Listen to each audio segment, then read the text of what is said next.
Hello friends, आज का हमारा टॉपिक है seed dispersal and germination.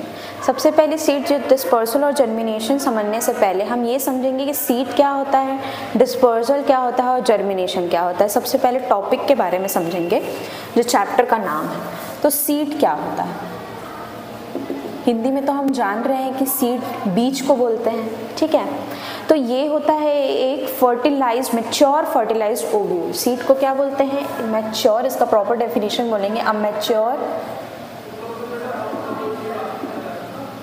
Fertilised ovule. Seed क्या होता है? एक मैच्योर फर्टिलाइज्ड ओव्यूल होता है जो बेसिकली इस तरीके का कुछ दिखता है और इसके ऊपर क्या होते हैं, ऐसे कोट डेवलप होता है। जो बाहर में जो ये सीड कोट मैंने लिखा है, ये सीड कोट, जैसे कि ये सीड कोट क्या करेगा, सीड के आउटर कवरिंग होती है, जो मोस्ट आउटर कवरिंग जो सीड को प्रोटेक्ट करेगी, बाहर से कोई भी इंजरी हो रही है, कोई भी बैक्टीरियल इन्फेक्शन हो रहा है, इन सबसे प्रोटेक्ट करने का काम ये सीड कोट करेगा।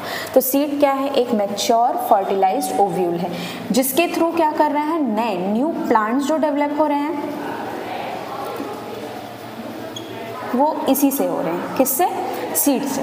सीड क्या कर रहा है? डेवलप कर रहा है न्यू प्लांट्स को। न्यू प्लांट्स डेवलप हो रहे हैं सीड के थ्रू, ठीक है। सीड क्या करेगा? फूड मटेरियल को सर्व करेगा फॉर फ्यूचर डेवलपमेंट। मतलब इसमें फूड मटेरियल्स स्टोर रहते हैं ताकि ये फ्यूचर डेवलपमेंट में हेल्प करें और एक नया प्लांट उससे ग्रो हो सके। सीड के कुछ स्ट्रक्चर के बारे में हम पढ़ेंगे, सीड के कोट के बारे में और एम्ब्रियो के बारे में। सीड में दो टाइप के स्ट्रक्चर्स होंगे, एक होगा सीड कोट और एक होता है एम्ब्रियो। सीड कोट क्या है? ये देखिए, आप स्ट्रक्चर देख सकते हैं, ये एक सीड का डायग्राम है, ठीक। सीड के डायग्राम में सबसे पहले यहाँ पे देख रहे हैं हम सीड कोट के बारे में पढ़ रहे हैं, तो मैं सीड कोट को थोड़ा सा हाईलाइट कर देती हूँ। सीड कोट को ही आप ध्यान दीजिएगा कि टेस्टा और टेगमेंट ये दोनों मिला के सीड कोट कहला रहे हैं। टेस्टा क्या है? मैंने आउटर मोस्ट लेयर को पॉइंट आउट किया है, तो टेस्टा क्या है? आउटर मोस्ट लेयर होता है। Testa in seed coat is the outer most layer, ठीक है। आउटर मोस्ट लेयर है, इसका मतलब ये क्या करेगा, बेसिकली सीड को बाहरी एनवायरनमेंट से प्रोटेक्ट करके रखेगा। मतलब बाहर से कोई भी इसके ऊपर इफेक्ट ना हो, मतलब एक्सटर्नल इफेक्ट मत हो उसके ऊपर कुछ भी, उससे वो उसको बचा के रखेगा। और साथ ही साथ कोई भी बैक्टीरियल इन्फेक्शन मत हो, ठीक है। तो इन दोनों चीज़ों से कौन बचाएगा उसको? टेस्टा, क्योंकि वो मोस्ट आउटर मोस्ट लेयर है। फिर इनर लेयर, ठीक है। टेगमेंट क्या है? यहाँ पे हमारा इनर लेयर है, अंदर का लेयर। अगर टेस्टा के बाद जो लेयर आएगा, टेस्टा जो है सीड कोट के पार्ट्स हैं टेस्टा और टेगमेंट। टेस्टा जो होता है आउटर मोस्ट लेयर होता है, किसी भी सीड का बाहरी जो कवर होता है, जो उसको दूसरे एक्सटर्नल एनवायरनमेंट से, बैक्टीरियल इन्फेक्शन से प्रोटेक्ट करके रखेगा। और टेगमेंट क्या होता है? इनर लेयर होता है, जो सीड के टेस्टा के जस्ट अंदर वाला लेयर टेगमेंट कहलाता है, और इन दोनों को मिला के सीड कोट कहलाता है, ठीक है। तो सीड कोट दो पार्ट्स में डिवाइडेड, तो सीड दो पार्ट्स में डिवाइडेड थे, सीड कोट और एम्ब्रियो, मतलब उसके दो स्ट्रक्चर्स थे। सीड कोट के बारे में हमने पढ़ लिया। अब एम्ब्रियो क्या होता है? एम्ब्रियो बेसिकली कंटेन करता है एक स्मॉल बेबी प्लांट, ठीक है। ये बेबी प्लांट कंटेन करता है। एम्ब्रियो जैसे जैसे ग्रो होता है वैसे वैसे वो एक न्यू प्लांट में ग्रो हो जाता है। उसका जो प्लांट होता है वो धीरे धीरे बड़ा होगा और एक मैच्योर प्लांट में ग्रो हो जाएगा। तो एम्ब्रियो क्या कर रहा है? यहाँ पे एक बेबी प्लांट स्टोर करके रख रहा है, और जैसे जैसे वो ग्रो होगा वैसे एक नया न्यू प्लांट क्या होगा? जनरेट हो जाएगा, ठीक है। अब एम्ब्रियो में भी बहुत सारे ऐसे टर्म्स हैं जिनको हम पढ़ेंगे। सबसे पहला है टिजेलम। टिजेलम क्या होता है? The embryo of seed consist of an axis called tigellum. यहाँ पे आप देख सकते हैं, अब मैंने सीड कोट समझा दिया, मैं टिजेलम को हाईलाइट कर देती हूँ। टिजेलम क्या है? टिजेलम जो है वो एक्सिस है, सीड का एक्सिस। ये पॉइंट दिख रहा है यहाँ पे, इसको एक्सिस बोल रहे हैं। तो सीड का जो एक्सिस होता है उसको टिजेलम बोलते हैं। ये दो पार्ट्स में डिवाइडेड होता है, एपिकोटाइल और हाइपोकोटाइल। एपिकोटाइल क्या होता है? ये पॉइंट ऑफ अटैचमेंट होता है। Epicotyl is a point of attachment which is above the tigellum. ये ऊपर है, ये टाइजेलम वाला ये इतना पार्ट है, ये पॉइंट ऑफ अटैचमेंट कहला रहा है, जहाँ से ये पॉइंट, ये जो टिजेलम और मतलब हाइपोकोटाइल और एपिकोटाइल अटैच्ड हैं, तो ये पॉइंट ऑफ अटैचमेंट कहला रहा है। तो एपिकोटाइल क्या है, जो अबव होता है पॉइंट ऑफ अटैचमेंट के, पॉइंट ऑफ अटैचमेंट के ऊपर जो लेयर होता है उसको एपिकोटाइल बोलते हैं, और पॉइंट ऑफ अटैचमेंट के जो नीचे लेयर होता है उसको हाइपोकोटाइल बोलते हैं। तो अगर मैं प्रॉपर अगर एक डेफिनेशन बोलूँ एपिकोटाइल और हाइपोकोटाइल का और हाइपोकोटाइल, ठीक है। एपिकोटाइल क्या होता है, द पार्ट, ठीक है, the part that is above the tigellum, the point of attachment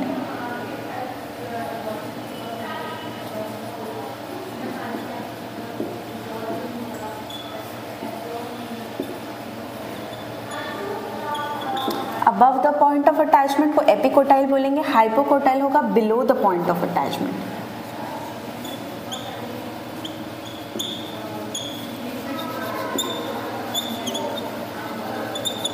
ठीक है, और टाइजिलम क्या होगा, टिजिलम क्या होगा, ये एपिकोटाइल और हाइपोकोटाइल दोनों को जब कंबाइन कर लेंगे तो वो टिजिलम का फॉर्म करते हैं। ठीक है, तो टिजिलम है हाइपोकोटाइल और epicotyl, epicotyl point of attachment के अबाव वाला लेयर और हाइपोकोटाइल पॉइंट ऑफ अटैचमेंट के बिलो वाला लेयर।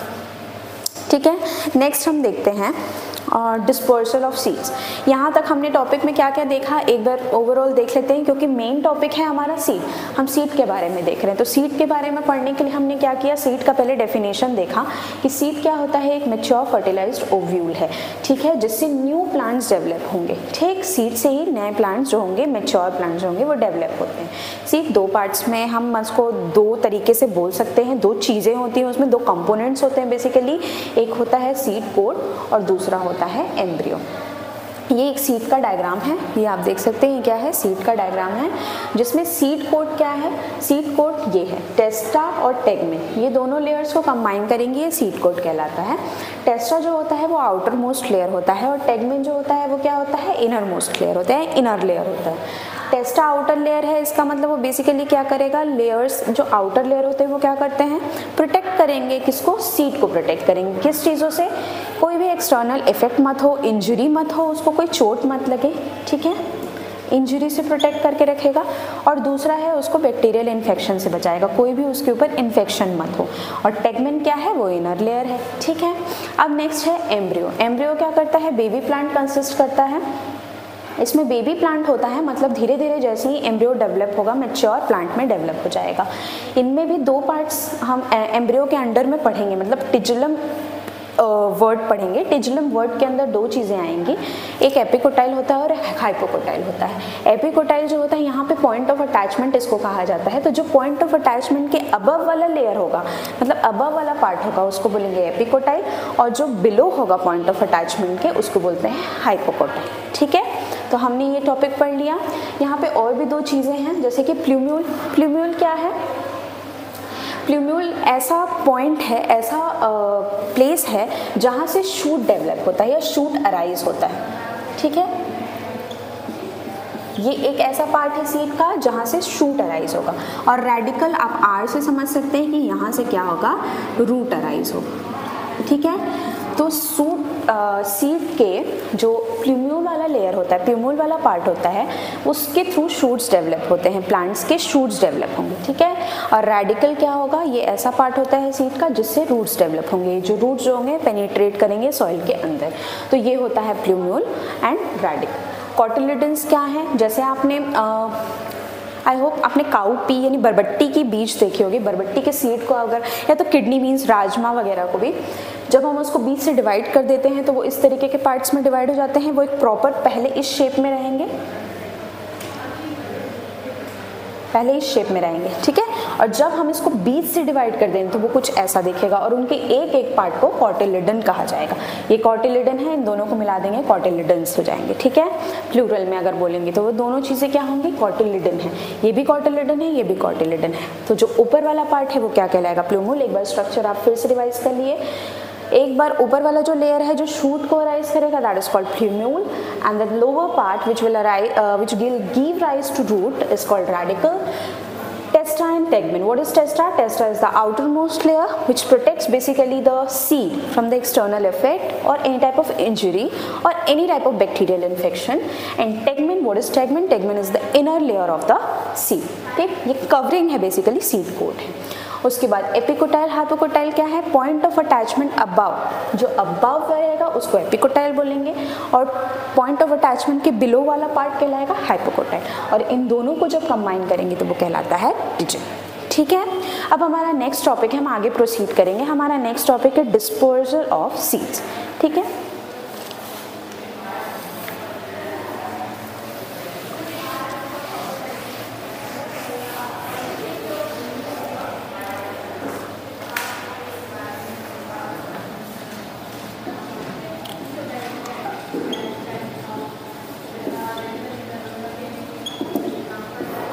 देखिए हमने सीड देख लिया, एज टॉपिक के हिसाब से हमने सीड देख लिया।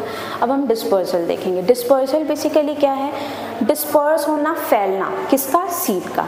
सीड का एक जगह से दूसरी जगह या सराउंडिंग में उसका डिस्पर्स होना, फैलना क्या कहलाता है, डिस्पर्सल कहलाता है। ठीक है, डिस्पर्सल और सीड्स होने के तरीके जो होते हैं, डिस्पर्सल मैंने बता दिया फैलना, सीड्स का एक तरफ से एक पार्ट से दूसरे पार्ट तक जाना।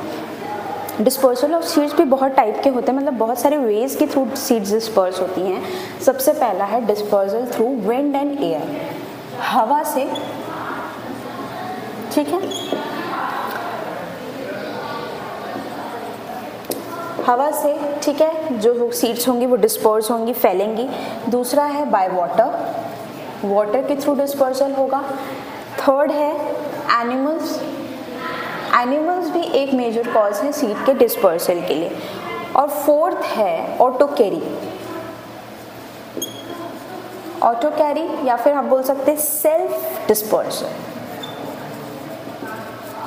हम इसकी टॉपिक को डील करेंगे आगे। विंड एयर क्या है, वाटर के थ्रू डिस्पर्सल कैसे हो रहा है, एनिमल्स के थ्रू डिस्पर्सल कैसे हो रहा है, ऑटो कैरी। ठीक है, ये सारी चीज़ों को। तो सबसे पहला टॉपिक हम डील करने वाले हैं विंड और एयर के थ्रू। तो किसी भी सीड्स का डिस्पर्सल विंड और एयर से कैसे हो रहा है, जैसे ही हवा चल रही है। ठीक है, तो क्या होते हैं, कुछ सीड्स ऐसे होते हैं जैसे कि सीड्स ऑफ मैपल या ओक ट्री के जो सीड्स होते हैं, उन सीड्स के ऊपर से टाइनी हेयर्स प्रेजेंट होते हैं। ये टाइनी हेयर्स क्या करते हैं, इनको एक पार्ट ऑफ प्लेस से दूसरे अनदर प्लेस तक इसको मूव करने में हेल्प करते हैं। ये हेयर्स जो होते हैं थ्रू विंड, जैसे ही विंड फ्लो होगी, विंड के थ्रू ये क्या करेंगे, सीड्स एक पार्ट से दूसरे पार्ट फ्लो हो सकते हैं। ठीक है, इनमें लॉन्ग हेयर्स होते हैं उनके पूरे अराउंड। ठीक, और ये एक जगह से दूसरी जगह उड़ के जा सकते हैं। ठीक है, नेक्स्ट है डिस्पर्सल बाय वाटर। वाटर के थ्रू डिस्पर्सल कैसे होगा, अब वाटर के थ्रू डिस्पर्सल होने के लिए भी, जैसे इसको विंड के थ्रू डिस्पर्सल होने के लिए इनके ऊपर हेयर्स प्रेजेंट थे जिसकी वजह से ये मूव कर रहे थे, उसी तरीके से वाटर की वजह से डिस्पर्सल होने के लिए इनके ऊपर एक फाइब्रस और आउटर स्पॉन्जी कवरिंग होती है। कैसी कवरिंग होती है सीड्स के ऊपर, स्पॉन्जी फाइब्रस कवरिंग होती है। ठीक है, जो इनको क्या करती हैं, वाटर में फ्लोट करने में हेल्प करती हैं। सिंक मत हो जाएं सीड्स, डिस्पर्स हो रहे हैं और वाटर पे लैंड करने के बाद ये सिंक मत हो जाएं और लॉस्ट मत हो जाएं सीड्स, उसके लिए इनके ऊपर स्पॉन्जी और फाइब्रस लेयर्स प्रेजेंट होती है जो इनको क्या करती है, फ्लोट करने में हेल्प करती है। बहुत इजीली ये वाटर में क्या करेंगे, फ्लोट करेंगे और एक प्लेस से दूसरे प्लेस ये ट्रैवल कर लेंगे। ठीक है, जैसे कि हम स्पॉन्जी फ्रूट ऑफ लोटस ले सकते हैं। लोटस के जो स्पॉन्जी फ्रूट्स होते हैं या सीड्स होते हैं वो डिस्पर्स कैसे होते हैं, क्योंकि उनकी स्पॉन्जी फाइब्रस लेयर होती है उसके ऊपर, जिसकी वजह से वो फ्लोट कर सकते हैं वाटर में। इजी फ्लोटिंग होती है जिस वजह से वो एक पार्ट से दूसरे पार्ट तक ट्रैवल कर सकते हैं। ठीक, अच्छा मैं एक चीज़ और बताना चाहूँगी कि डिस्पर्सल एक्चुअली हो क्यों रहा है, मतलब ज़रूरी क्यों है डिस्पर्स करना सीड्स को, मतलब डिस्पर्स हो ही क्यों रहा है, ये प्रोसीजर क्यों हो रहा है, ज़रूरी क्या है इसमें। तो बेसिक हम इस टॉपिक के बारे में एक बार ये जान लेते हैं कि हम डिस्पर्सल पढ़ तो रहे हैं लेकिन डिस्पर्सल हो क्यों रहा है। तो सीड्स का डिस्पर्सल इसलिए भी होना ज़रूरी है क्योंकि क्या होता है, एक ही जगह पे अगर सीड्स ग्रो कर रहे हैं, मान लो किसी एक प्लांट के सीड्स हैं वो एक ही जगह पे गिर रहे हैं और उसी जगह पे बार बार ग्रो कर रहे हैं, तो बेसिकली वो उस एरिया को क्या करेंगे, क्राउड कर लेंगे। क्राउडेड एरिया हो जाएगी तो सारे न्यूट्रिएंट्स क्या करेंगे, वो लोग प्लांट, जो मेन प्लांट रहेगा उनका पेरेंट प्लांट, उनसे वो सारे न्यूट्रिएंट्स ले लेंगे और खुद ग्रो करेंगे, और जो मेन प्लांट होगा वो न्यूट्रिएंट्स नहीं ले पाएगा। तो अल्टीमेटली क्या होगा, जो मेन प्लांट होगा वो उसकी डेथ हो जाएगी, वो प्रॉपर न्यूट्रिशंस उसको प्रोवाइड नहीं हो पाएगा। तो ये कॉम्पिटिशन क्रिएट करेंगे। साथ ही ये जो होंगे, अगर डिस्पर्सल हो रहा है तो डिस्पर्सल इनको एक चीज़ में हेल्प भी कर रहा है, और ये हेल्प किस चीज़ में हो रहा है, सीड्स इन क्या चीज़ में हेल्प हो रही है इनकी, ताकि सीड्स जो हो वो नए एनवायरनमेंट में अपने आप को अडाप्ट कर सके। जैसे कि मेन जिस एनवायरनमेंट में वो रह रहे हैं, ठीक है, उस एनवायरनमेंट के अलावा भी दूसरे टाइप के एनवायरनमेंट में एडजस्ट करना, अडाप्ट करना, ये सब टाइप के क्वालिटीज़ उनके अंदर डेवलप हो जाएँ, उसी के लिए डिस्पर्सल ऑफ सीड्स देखा जाता है। ठीक है, मतलब इसीलिए डिस्पर्स हो रहे हैं सीड्स बेसिकली। नेक्स्ट है डिस्पर्सल बाय एनिमल। ठीक है, एनिमल्स के थ्रू कैसे डिस्पर्सल हो गया, चलो हवा से तो वो उड़ के इधर से उधर चले गए, एक पार्ट से दूसरे पार्ट, चलो वाटर में भी वो फ्लोट हो गए, स्पॉन्जी लेयर था उनके ऊपर जिस वजह से वो फ्लोट होके पहुंच गए। ठीक है, लेकिन एनिमल्स के थ्रू कैसे डिस्पर्स हो रहे हैं, देखो जैसे किसी एरिया पे सीड्स जो हैं गिरे हुए हैं ज़मीन में, ठीक है, फ्लोर पे वो प्रेजेंट है, तो कोई एनिमल अगर वॉक कर रहा है, या ह्यूमन बींग्स के थ्रू भी ये एक जगह से दूसरी जगह जा सकते हैं। एनिमल्स की बॉडी पे स्टिक हो जाएंगे, या तो उनके क्या बोलते हैं पैरों में लग जाएंगे। ठीक है, और उसकी वजह से वो क्या होंगे, एक प्लेस से दूसरी प्लेस ट्रैवल कर लेंगे, जैसे जैसे एनिमल्स मूव करेंगे वो भी उनके साथ मूव कर जाएंगे, तो उनके बॉडी पे स्टिक हो जाएंगे या उनके पैरों में लग जाएंगे। ठीक है, और इसकी वजह से वो क्या होंगे, एक जगह से दूसरी जगह डिस्पर्स हो सकते हैं। एक और चीज़ है स्क्विरल। स्क्विरल क्या करती है, स्क्विरल बेसिकली क्या करती है, सीड्स को लेती है और सीड्स को बरी कर देती है अंडर द सॉइल। जैसे कि ये सॉइल है, सॉइल के अंदर ले जाके उसको बरी कर देती है, और फिर जब एटमॉस्फेरिक प्रेशर, अच्छा टेम्परेचर, जब एक फेवरेबल टेम्परेचर इस सीड को मिलता है तो ये सीड क्या होता है, डेवलप हो जाता है एक न्यू प्लांट। ठीक है, तो इस तरीके से क्या हो गया, एनिमल्स भी हेल्प कर रहे हैं डिस्पर्सल में। नेक्स्ट है हमारा ऑटो कैरी, जो इम्पॉर्टेंट है। ऑटो कैरी को हम सेल्फ डिस्पर्सल भी कहते हैं। अब सेल्फ डिस्पर्सल नाम से हम समझ सकते हैं, सेल्फ मतलब खुद से, डिस्पर्सल मतलब फैलना, मतलब खुद से ही सीड्स जो हो रहे हैं वो डिस्ट्रीब्यूट हो रहे हैं, डिस्पर्स हो रहे हैं, फैल रहे हैं। ठीक है, कैसे हो रहे हैं, इनमें एक एक्सप्लोजिव मैकेनिज्म होता है। क्या होता है, एक्सप्लोजिव मैकेनिज्म। ठीक, एक्सप्लोसिव मतलब क्या हो रहा है, बर्स्ट हो रहे हैं, सीड्स क्या हो रहे हैं, बर्स्ट हो रहे हैं, और बर्स्ट होके वो डिस्पर्स हो रहे हैं बेसिकली इन द एटमॉस्फेयर या फिर सराउंडिंग में। यहाँ पे क्या हो रहा है, इस एक्सप्लोसिव मैकेनिज्म के लिए एक डेफिनेशन है कि the process of self dispersal of fruits and seeds in plants is completed by explosive mechanism. Explosive mechanism क्या है, the process of self dispersal of fruits, यानी फ्रूट्स क्या हो रहे हैं, खुद से ही डिस्पर्स हो रहे हैं। ठीक है, कुछ ऐसे फ्रूट्स भी हैं जो सूखे रहते हैं, ड्राई होते हैं, और या तो पकने के बाद क्या होते हैं, उनकी फ्रूट्स जो होती हैं नीचे की तरफ गिर जाती हैं। ठीक है, और उसके बाद एक्सटर्नल प्रेशर, टेम्परेचर पड़ने के बाद वो क्या होते हैं, एक नए मतलब उनकी जो सीड्स होती हैं वो बर्स्ट होके और डिस्ट्रीब्यूट हो जाती है, डिस्पर्स हो जाती हैं इधर से उधर। तो दो चीज़ें हो गई, एक तो एक्सप्लोसिव मैकेनिज्म हमने देख लिया जिसमें सीड्स क्या हो रही हैं, बर्स्ट हो रही हैं, जो उसका मेन पार्ट है वो बर्स्ट होके सीड्स क्या हो रही हैं, डिस्पर्स हो रही हैं। हाँ, दूसरा है कि जिसमें कोई भी राइपेंड फ्रूट है, ठीक है, वो फ्लोर पे ड्रॉप हो रहा है, और ड्रॉप होने के बाद वहाँ पे एक्सटर्नल जो भी उसके ऊपर प्रेशर डेवलप हो रहा है, जिसकी वजह से वो बर्स्ट आउट होके उसके जो सीड्स हैं वो इधर उधर डिस्पर्स हो रहे हैं from one place to the another. अब सीड्स डिस्पर्सल के बेनिफिट्स दिए हुए हैं, जिसको मैंने तुमको पहले ही आप लोगों को बता दिया है कि बेनिफिट्स क्या हैं बेसिकली सीड्स डिस्पर्सल के, हो क्यों रहा है। तो सीड डिस्पर्सल के बेनिफिट्स वही हैं कि सबसे पहले सीड्स क्या करेंगे, अगर ट्री के जो मेन प्लांट है उस प्लांट के अगल बगल अगर गिर रहे हैं तो क्या करेंगे, उस एरिया को क्राउड कर लेंगे। एरिया को क्राउड करेंगे तो क्या करेंगे, compete करने लगेंगे मेन प्लांट के साथ। किस चीज़ में compete करेंगे, सारी चीज़ों में, वाटर के साथ, टेम्परेचर के साथ, न्यूट्रिएंट्स के साथ, सब चीज़ों के साथ मेन प्लांट के साथ compete करने लगेंगे। ठीक है, और सारे न्यूट्रिएंट्स एक्सट्रैक्ट कर लेंगे और मेन प्लांट को वो चीज़ें नहीं मिलेंगी। ठीक, दूसरा है इनको कंपटीशन से हटाने के लिए, मतलब ताकि ये कॉम्पीट मत करे मेन प्लांट के साथ, इसीलिए डिस्पर्सल जो है वो ज़रूरी है। ठीक, दूसरा पॉइंट है ओवर क्राउडिंग। ठीक, कंपटीशन एक अलग पॉइंट हो गया और ओवर क्राउडिंग एक अलग। मैंने दोनों को एक साथ बताया है कि ओवर क्राउडिंग हो जाएगा अगर सीड्स वहीं पे ड्रॉप होके उसी एरिया में अकुमुलेट हो रहे हैं, तो वो क्या करेंगे, ओवर क्राउडिंग क्रिएट करेंगे। और अगला था कंपटीशन, तो कंपटीशन भी करेंगे उनके साथ में, क्योंकि सीड्स उसके अगल बगल हैं, न्यूट्रिएंट्स लेंगे वो मेन प्लांट से और क्या करेंगे, compete करेंगे। और अदर बेनिफिट्स हैं सीड डिस्पर्सल के। सीड डिस्पर्सल होने का दूसरा एक और बेनिफिट भी है कि वो न्यू हैबिटेट्स में अपने आप को सर्वाइव करने में उनके अंदर एक कैपेसिटी, उनकी एबिलिटी डेवलप होगी, यानी कि वाइडर अडेप्टेबिलिटी, ठीक है, ऑफ सीड्स। सीड्स की वाइडर अडेप्टेबिलिटी डेवलप होगी ताकि वो क्या करेंगे, न्यू एरियाज में अपने आप को डेवलप कर सके, न्यू कंडीशंस में अपने आप को अडेप्ट कर सके। ठीक है, अब नेक्स्ट टॉपिक है हमारा seed germination. Dispersal of seeds खत्म। हमने क्या क्या देख लिया, सीड और डिस्पर्सल, ये दोनों टॉपिक हमने देख लिया। अब हम देखेंगे जर्मिनेशन, लास्ट टॉपिक है जर्मिनेशन। अब सीड्स कैसे जर्मिनेट कर रहे हैं।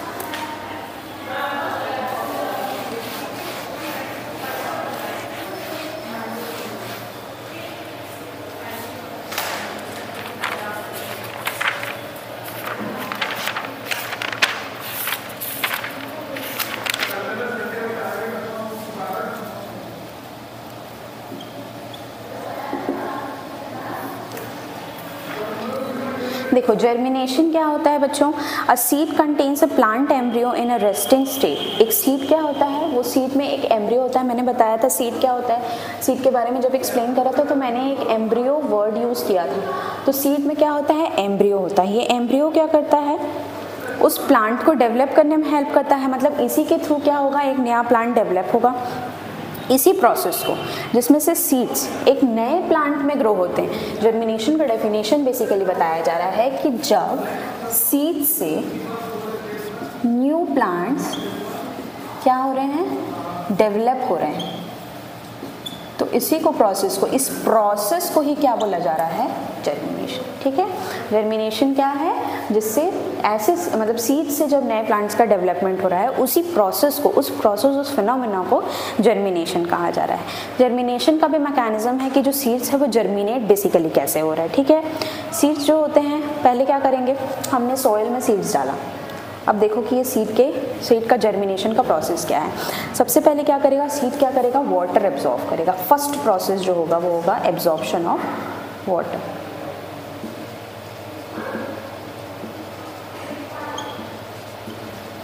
ठीक, सबसे पहले सीड क्या करेगा, वाटर एब्जॉर्ब करेगा। जब वाटर पूरा ले लेगा, सीड होल के थ्रू, सीड पोर्स में, जो सीड में जो पोर्स रहेंगे उसके थ्रू जब वो वाटर पूरा एब्जॉर्ब कर लेगा, उसके बाद क्या होगा, इसके जो एम्ब्रियो होंगे वो स्टार्ट करेंगे डिवाइड होना। यानी सीड्स के अंदर अभी क्या है, सीड के अंदर क्या था, embryo. I told you when I was explaining about seed में क्या था, एम्ब्रियो। अब एम्ब्रियो क्या करेगा, डिवाइड। नेक्स्ट मैं यहाँ पे पॉइंट लिख देती हूँ कि एम्ब्रियो जो होगा वो डिवाइड करेगा। ठीक है, एब्जॉर्प्शन कर लिया वाटर का, वाटर ले लिया, उसके बाद एम्ब्रियो क्या करेगा, डिवाइड करेगा। नेक्स्ट क्या करेगा, अब जो पार्ट हमने देखा था प्लूम्यूल और रेडिकल, इनका रोल आएगा। अब प्लूम्यूल जो होगा वो शूट में डेवलप हो जाएगा और रेडिकल जो होगा वो रूट में डेवलप हो जाएगा। ये अपने अपना काम करने लगेंगे। सबसे पहले सीड ने क्या किया, पानी पूरा एब्जॉर्ब कर लिया अच्छी तरीके से, जो उसमें पोर्स होल्स प्रेजेंट थे उसके थ्रू। उसके बाद उसके अंदर, सीड के अंदर एम्ब्रियो था, उसने क्या किया, अपने आप को डिवाइड करना चालू किया। जब डिवाइड हुआ तो प्लूम्यूल और रेडिकल डेवलप हुआ। प्लूम्यूल क्या करेगा, शूट का फॉर्मेशन करेगा। ये सीड से ऐसे शूट जो बाहर निकलेंगे, ये किसके थ्रू निकल रहे हैं, प्लूम्यूल के थ्रू। और जो रूट का फॉर्मेशन करेगा उसको बोलेंगे रेडिकल। ठीक है, उसके बाद जब ये फिर फाइनली जब और ग्रोथ होगी तो इसमें लीव्स आएंगे।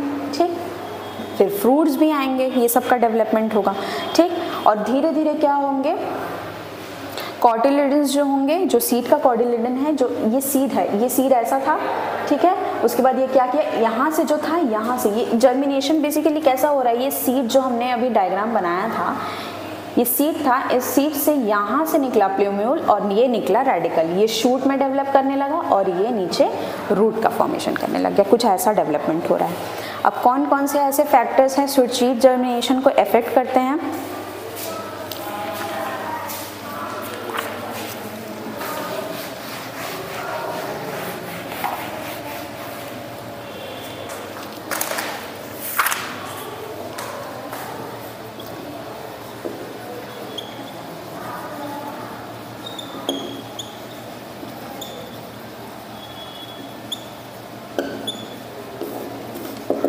लास्ट टॉपिक है फैक्टर्स अफेक्टिंग जर्मिनेशन। कौन कौन से फैक्टर्स है जो सीड के जर्मिनेशन को अफेक्ट करते हैं?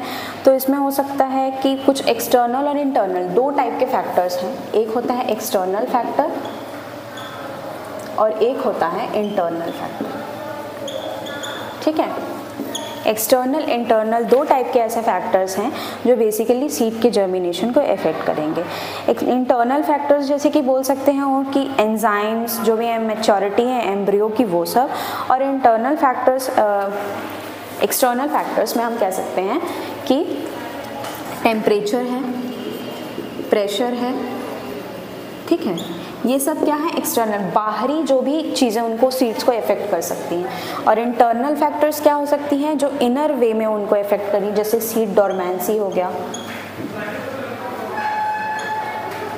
ठीक, सीड वायबिलिटी हो गया,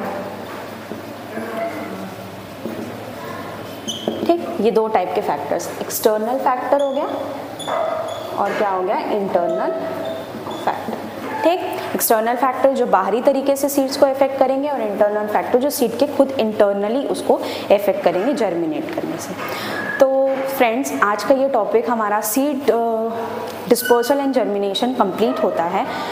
अगर आपको ये वीडियो अच्छा लगे तो प्लीज़ लाइक, सब्सक्राइब और शेयर करें। Thank you.